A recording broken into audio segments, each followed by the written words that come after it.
ना बाई बोलणारी ते कोण, त्या डुडुमलेला कोण, तिचं नाव सांग फक्त. अरे कोणाविषयी बोलतोय तू? म्हणजे तुला काहीच माहित नसेल? काय तर? म्हणजे बाप येत येऊन गेला हे माहित नसेल? बाबा इथे? अरे केव्हा? बरोबर आहे. तुला कसा माहित होईल वा? कसा माहित होईल तुले? मस्त खात असशील बुंदीचे लाडू आणि या घरात थोडी मारा लागते तुला झाडू. मस्त एसीच्या खोलीत घोरघोर करून झोपून असशील. अरे रम्या काय बोलतोय? काय काय म्हणायचं तुला मला व्यवस्थित सांग. अरे बाप येते तुला भेटायला आला होता आणि या घरात कोणती का त्या कुटुंब राहिला का ना म्हणे माझ्या बापाले तुझी पोरगी पूजा त्या परसाद पंचकरची रखेल का नाव म्हणे. तू सांग तिला बोलाव तिला.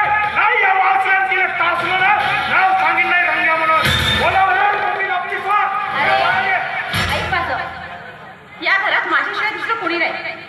हा एक मावशी आहे पण त्या खूप साध्या आहेत, त्या असं काही बोलणार नाही. या घरात तुझ्याशिवाय दुसरी बाई नसेल. नाही. मग ते कोण असेल माझ्या बापाला काही ना बाई बोलणारी. बाई तू तिचा पत्ता काढून ठेव.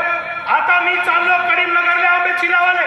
मी तिकडून काही आत्ताच ये नाही आणि तिकडून आलो तिची पाटार फोडल्याशिवाय. बरं ठीक आहे, पण तेवढा दूर तू कशाला जातोय?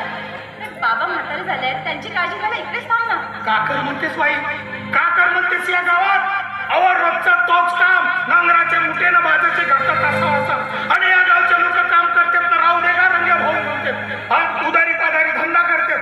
बरं का म्हणतो दोघाचा पोट. म्हणून मी चाललो करीमनगरले. तेथून पैसे कमवून आणतो आणि माझ्या घराकडे पाहिलं तर बाई माझी सरस झाली लागते.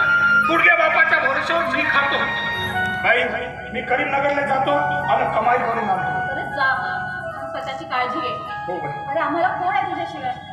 हो ठीक आहे. तुझी काळजी घे. हो.